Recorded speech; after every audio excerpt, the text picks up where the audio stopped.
guyyaan kee guyyaa gabaa amma afana reeffadha. Guyyaan kee guyyaa gabaa amma afana reeffadha. Kan na hubatoo si'ee amma lifaan dhibbadha. Ashama harka fuunee jirra jirtuu kabajamtootaa fi jaalatamtoota maatii fi miidiyaa baga nagaan walitti deemine isiniin jecha sabskraayibii laayik sheerii warroonni taasisaa jirtan guddaa galatooma. Ammas immoo warroonni maamila koo hin taane maamila koo ta'uudhaan nutti dabalamaa isiniin jenna. Walaa jajjabeechinuu wal biraa ejjennu obbolaa koo guddaa galatooma. Egaa kaarraa kinoo akkuma argaa jirtan ifaanis isin kolfisiisaa jira jechuudha. Taayilentii yookiin immoo akkaataa suuraatti kan asirraa ilaaltanii ka'uu dandeessan. Akkasin isiniin jedha. Har'a ifaan maal qabattee dhufte jechuu dandeessu. Akkuma argaa jirtan abaaboo gosoota garaagaraatiin qabadhee dhiyaadhe jechuudha. Innis maali hoo jennee maaltu gaafisii ta'eetoo fiddee dhufte illee onaan jettanii abaaboo kana keessaa bifni hin jiru jechuudha. Bifoota baay'ee kana keessatti mee faayidaan isaa maalii, hiikkaan isaa hoo maalii kan jedhu jechuudha. Bifoota garaagaraatu jira, bifni hin jiru jechuudha. Kanaaf abaaboon kaayigaa waan baay'eedhaaf ibsama. Wantoonni inni ittiin namaa kennuudhaan jaalalleen lamaan kan wal jaalatan abaaboo walii bituudhaan walii kennuudhaan jaalala ofii ibsachuu yookiin cibsachuu danda'u. Nama dhibame tokkollee mana yaalaa yoo deemnu abaaboo qabadnee deemuudhaan namicha san gammachiisna jechuudha. Akkasuma immoo ani gaafii kanatti ta'e jechuudha. Yeroo hedduu gaafii natti ta'a, garuu gaafii kana namoota garaagaraa gaafadhee hin beeku. Nama du'eef abaaboo qabannee yookiin immoo reeffa nama du'ee saniif yookiin immoo booddoo nama du'ee sanirratti maaliif yeroo hedduu abaaboo qabannee deemnee abaaboo itti roobsina. Namni hedduutu fidee dhufaa. Guyyaa dhalatteerraa guyyaa duutu santu kabajama jechuun ni danda'ama biyyoota garaagaraa keessatti jechuudha. Namni tokko guyyaa dhalate sanii mana nama tokkotti waan nyaataafaa qabatanii deemu, waan adda addaa qabatanii deemu, abaaboo baay'ee qabatanii deeman jechuudha. Guyyaa ati duute san garuu ani hin beeku. Kan namni dhufu hunduu abaaboo fidee dhufa jechuudha. Kanaaf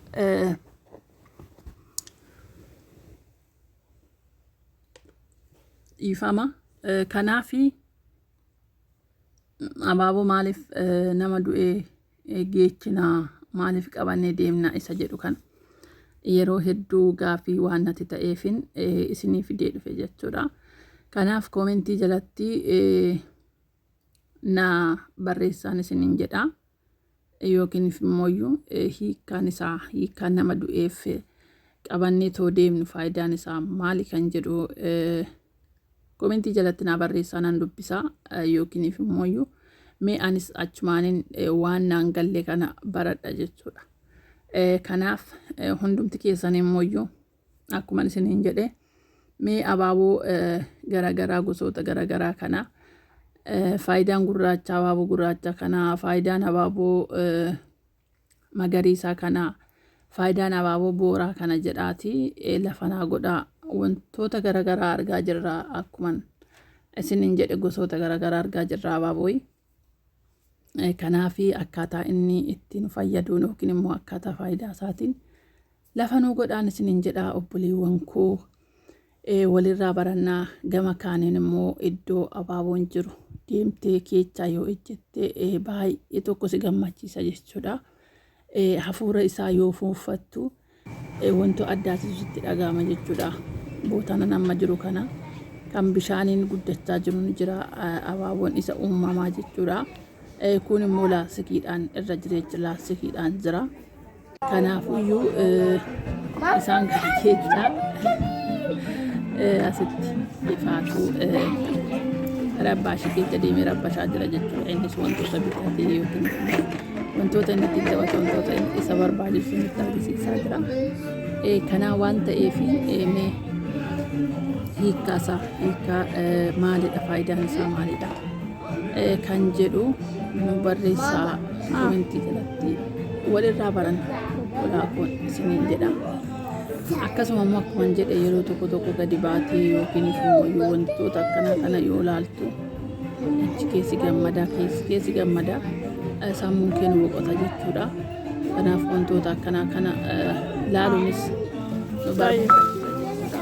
Manuma bittaa keessa teenyetoo yoo oollee akka isin beektanu nama dabbara yookiin immoo nama muusecha jechuudha.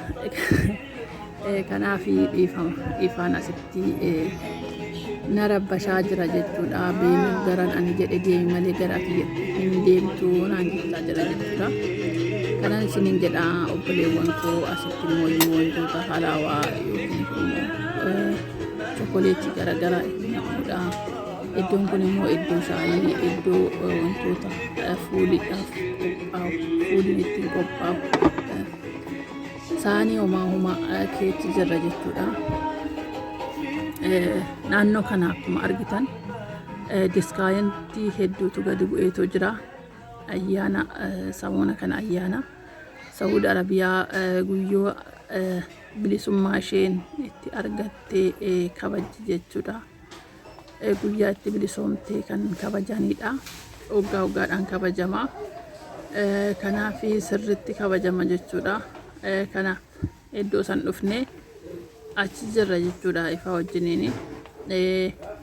Akkuma isiniin jedhe gadi babbaan illee deddeemanii yoo deebi'anii wantoota baay'eetu sammuu namaa keessa wantoota jechuudha. Kanaaf isiniin jedha obboleewwan koo kottaa bitadhaa, yoo bituu baattan anu biteen isiniif fidaa.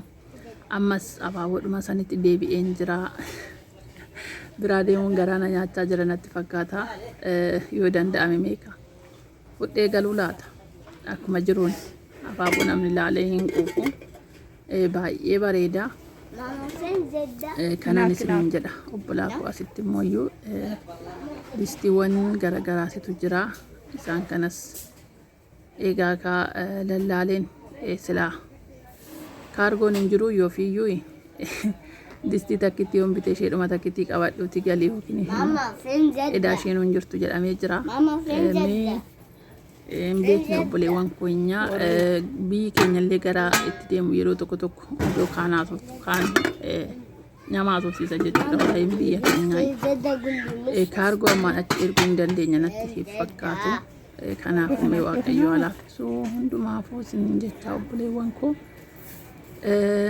egaa asuma ifaa wajjiniin bashannanaa jirra jechuudha. Ifaan yeroo tokko keechaan na jalaa badas jechuudha. Amma kinuwaan asitti jedhee kanaan laalaa jira. Ifaan kutee jira na biraa deemee jira jechuudha ifaanii.